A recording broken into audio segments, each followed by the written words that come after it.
पाकिस्तान और सऊदी अरब में होने वाले मुआहदे के बाद एक जानिब चाइना की जानिब से भरपूर हिमायत का ऐलान सामने आया है, तो दूसरी जानिब भारत में इस मुआहदे के बाद सफ़े मातम बिछ चुकी है। आमिर रज़ा मेरे साथ मौजूद हैं, उनसे बात करते हैं। आमिर भाई, चाइना का रद्द-ए-अमल बड़ा पॉजिटिव, भारत में सफ़े मातम, हमारे नाज़रीन को ज़रा इस बारे में बताइएगा। देखिए, पहली बात तो है कि पहले भारत पे बात कर लेते हैं। चाइना की मुबारकबादें अपनी जगह पे और चाइना की खुशी अपनी जगह पे, दोनों पे बारी बारी बात करते हैं। लेकिन पहले दुश्मन की बात करते हैं। चाइना तो अपना दोस्त है, दुश्मन की बात करते हैं भारत को। तो किरण थापर का एक व्लॉग पड़ा है, व्लॉग ने इंटरव्यू है, जो कि एक साबिक सफ़ीर का है और अहमद नाम है उनका, जो कि सऊदी अरब में सफ़ीर रहे, कतर में रहे और जो है मुख्तलिफ़ ममालिक में उन्होंने सफारती जो अहदे हैं इनको इन्जॉय किया। किरण थापर एक मशहूर जर्नलिस्ट हैं और इंटरव्यू के नाम से ही वो एक शो करते हैं जिसको वो किरण थापर इंटरव्यू कहते हैं। और उनकी तलमलाहट और उनकी झंझनाहट जो थी वो देखने लायक। अगर आपके पास वो लिंक है तो आप ज़रूर वो देखिए। मुझे कहते तो मैं लिंक शेयर कर देता हूँ, लेकिन चलें आप नहीं देखना चाहते तो मैं आपको बता देता हूँ कि उन्होंने वो जो अहमद साहब हैं जो कि सफ़ीर थे इंडिया की तरफ से, उनसे ये बात कहलवाने की कोशिश कर रहे थे कि इसमें सरासर नुकसान है सऊदी अरब का। और ये बात जब वो कर रहे थे तो वो जो सफ़ीर थे साबिक, उन्होंने फिर वो थप्पी, उसको पंजाबी चसिया ही कहेंगे, थापर साहब को वो थप्पी कि उनका मुंह लाल हो गया। और सफ़ीर साहब ने बाकायदा कहा कि अगर आप सच नहीं सुनना चाहते तो आप मुझे कॉल ही ना करते, और अगर आप ये नहीं सुनना चाहते कि इस वक्त ये इत्तेहाद इस खित्ते का सबसे लीडिंग इत्तेहाद है, इसको आप एक छोटी से फ्रेम में रख कर सोच रहे हैं, इसको ब्रॉडर फ्रेम के अंदर सोचें कि ये क्या होने जा रहा है। पाकिस्तान किन चीज़ों पर लीड करने जा रहा है, पूरी दुनिया, इस्लामी दुनिया। सऊदी अरब का मतलब ये है कि सारे इस्लामी दुनिया के दिल इस एक मुल्क के साथ धड़कते हैं। कहते हैं जी मैं रह के आया हूँ इन ममालिक के अंदर, मैं रह के आया हूँ, मैं मिलता रहता हूँ, मैं दुनिया भर में घूमता हूँ, जाता हूँ। मैंने ये देखा है कि जिस मुसलमान से बात करें वो इस मामले में, ये मक्का और मदीना के मामले में वो इतना टची है कि वो शायद अपने माँ बाप की भी बात ना सुने और अपने मुल्क की बात भी ना सुने। तो आपको शायद अंदाज़ा नहीं है कि इस एक मुआहदे से पाकिस्तान कहाँ का कहाँ पहुँच गया। ये थी एक व्लॉग, लेकिन इसके अलावा आप बेशुमार, आप ZTV, टाइम्स ऑफ इंडिया, आप द हिंदू, आप कोई अखबार, कोई मीडिया हाउस, कोई उनका देख लें, वहाँ पर एक सफ़े मातम बिछी पड़ी है। ऐसे लग रहा है जैसे आग लगी हुई है। हत्ता कि वो जो हारिस ने ये वाला इशारा किया, ये वाला, इस इशारे को लेके अगर आप उनकी चीज़ों को देखें तो वो पागल हुए फिरते हैं। और फिर वो कहते हैं कि जी यहाँ के जो लोग हैं वो तो हमें ताने मार रहे हैं और मोदी साहब आपने मैच ही खेलने क्यों दिया। तो इस तरह की जो है वो चीज़ें मैंने देखी हैं।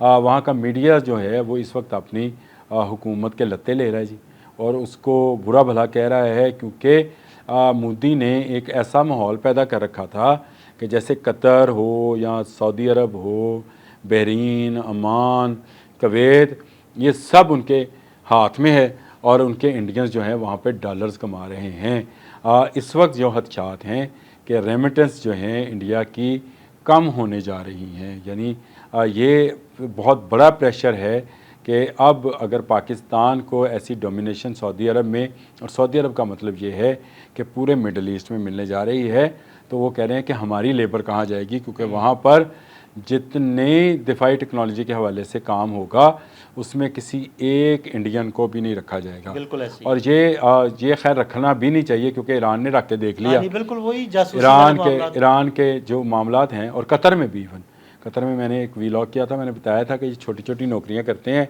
लेकिन ये बड़े बड़े टास्क पर आए होते हैं रॉ से, और रॉ से ये सारी इन्फॉर्मेशन जो है मुसाद को पास आउट करते हैं। ये हमास के लीडरों ने कहाँ किस वक्त किससे मीटिंग करनी थी, किस जगह पर, कितनी डेप्थ में, ये सिर्फ वहाँ के वो जो काम करने वाले इंडियंस थे, जिनके बारे में ये रिपोर्ट्स हैं कि उनको गिरफ़्तार भी कर लिया गया है। और इससे पहले भी कतर में खैर 6 इनके लोग जो थे इसी जासूसी के चक्कर में कैद भी हो चुके हैं। तो ये इससे कोई बैद नहीं है कि अब भी ये सऊदी अरब में बैठे हुए कुछ ना कुछ कर रहे हों। यही वो वेला है जो इस वक्त मचा रहे हैं और शोर मचा रहे हैं, और इसमें बड़ा नरेटिव वो ये बना रहे हैं कि ये पाकिस्तान का मुआहदा ही नहीं है, ये पाकिस्तान का नहीं, चाइना का मुआहदा है।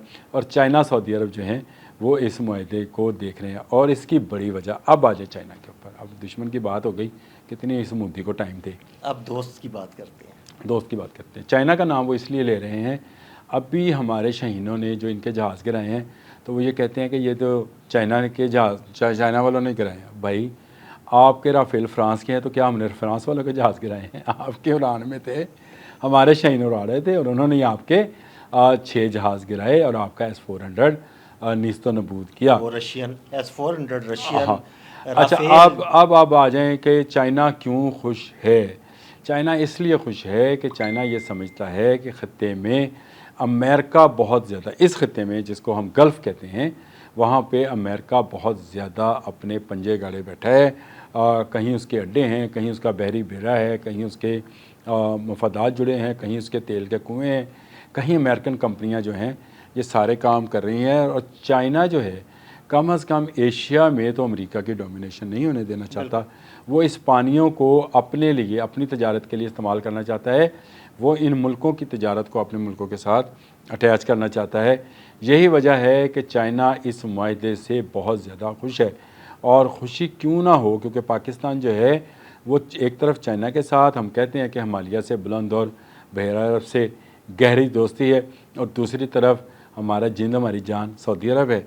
और अब दोनों में एक ब्रिज जो बनेगा वो पाकिस्तान बनेगा। और ये कोई जंगी ब्रिज नहीं है जी, इसको बिल्कुल इस तरह से मत लीजिएगा। ये एक मुआशी ब्रिज है, दोनों मुल्कों में तजारत का ब्रिज है, और दोनों मुल्कों से जो है मिलाने वाला वो ब्रिज पाकिस्तान है, ताकि अमेरिका का यहाँ से वो तसल्लुत जो इतने सालों से कायम है उसको कम किया जा सके। ये एक बड़ी डेवलपमेंट है जिस पर चीन के तमाम अखबारात बहुत खुश हैं। वो इसलिए भी खुश हैं कि उनका दुश्मन हिंदुस्तान, क्योंकि उनसे उनका भी पाला इसी हिंदू बनिए से पड़ता है, लिहाजा वो ये चाहते हैं कि उनका दुश्मन जो हिंदुस्तान है वो हमेशा दबा रहे। चाइनीज़ जो हैं टेक्नोलॉजी के मामले में बहुत अच्छे हैं, चाइनीज़ बहुत ज़्यादा मामलात में करते हैं, लेकिन एक मामले में ज़रा से कंजूस हैं, और वो है मामला आपको डॉलर देने का। क्योंकि चाइनीज़ जो हैं वो डॉलर्स में ट्रेड ही नहीं करते हैं, वो ट्रेड करते हैं अपनी करेंसी के अंदर। और अभी तक हमारा उनके साथ करेंसी का बायलैटरल शायद मुआहदा हो गया या होने वाला है, और ये हो जाए तो बहुत ही अच्छा हो जाए। लेकिन पाकिस्तान की जो माली मुश्किलात हैं उसमें कमी आएगी अगर वो सऊदी अरब जैसे मुल्क के साथ, जो कि बहुत अमीर है और तेल की तजारत में बड़ा हिस्सा उसके पास है। और सबसे बड़ी बात कि वो ना सिर्फ OIC को जो है वो चेयर करता है, बल्कि तमाम इस्लामी दुनिया के दिल जो हैं सऊदी अरब के साथ रखते हैं। और चीन ये चाहता है कि हमारे तल्लुकात जो हैं वो बेहतर हों। आपको याद है कि चंद दिन पहले सिर्फ जब हमारे सदर पाकिस्तान आसिफ अली जरदारी साहब दौरे पर गए हैं चीन के, तो उर्मची में उनको इस्लामिक सेंटर का दौरा कराया गया। क्यों कराया गया? उनको दिखाया गया कि ये जो कहानियाँ बनी हुई हैं कि चीन में फांसियाँ लगा दी जाती हैं मुसलमानों को, चीन में मसाजिद गिरा दी जाती हैं, और चीन में जो है मुसलमानों को तलीम नहीं दी जाती है, तो वहाँ पे वो उस उर्मची के इस्लामिक सेंटर के अंदर वो तमाम किताबें जो हमारे यहाँ लाइब्रेरीज़ और मदारस में मौजूद हैं वहाँ पर भी मौजूद हैं। वहाँ पर उर्दू सिखाई जाती है, वहाँ पर इस्लामिक ट्रेनिंग दी जाती है। जहाँ जहाँ मुसलमान तादाद में हैं उनको मस्जिद बनाने की भी इजाज़त है, और वो फ्रीली अपने मज़हब को जो है वो परफॉर्म करने के वो हकदार हैं। ये दिखाने के लिए और ये पूरी दुनिया को दिखाने के लिए सदर आसिफ अली जरदारी साहब को ये दौरा कराया गया था, और ये बड़ी उन्होंने तारीफ़ की उस इस्लामिक सेंटर की। और ये जो हम कहानियाँ यहाँ पर बयान की जाती थी, जो कि एक अमरीकी प्रोपोगंडा था, एक अमरीकी जमात के ज़रिए ही यहाँ पर इसको प्रोपोगेट किया गया था, उसका तोड़ जो है अब चाइनीज़ ने समझ लिया है। अब चाइना के रवाबत सऊदी अरब से भी ज़्यादा हो जाएंगे, और ये उसके लिए बड़ी खुशी की बात है। पाकिस्तान उसके लिए ब्रिज बन रहा है। पाकिस्तान को ना सिर्फ अपने एक बहुत बेहतरीन दोस्त चाइना की हमेशा सपोर्ट रही है, बल्कि अब उसकी दोस्ती में या डिफेंस में एक और दोस्त का इजाफा हो गया जो कि सऊदी अरब है। और आने वाले दिनों में देखिएगा कि सऊदी अरब तक महदूद नहीं रहना, ये मुआहदा अगले गल्फ़ ममालिक तक भी जाना है।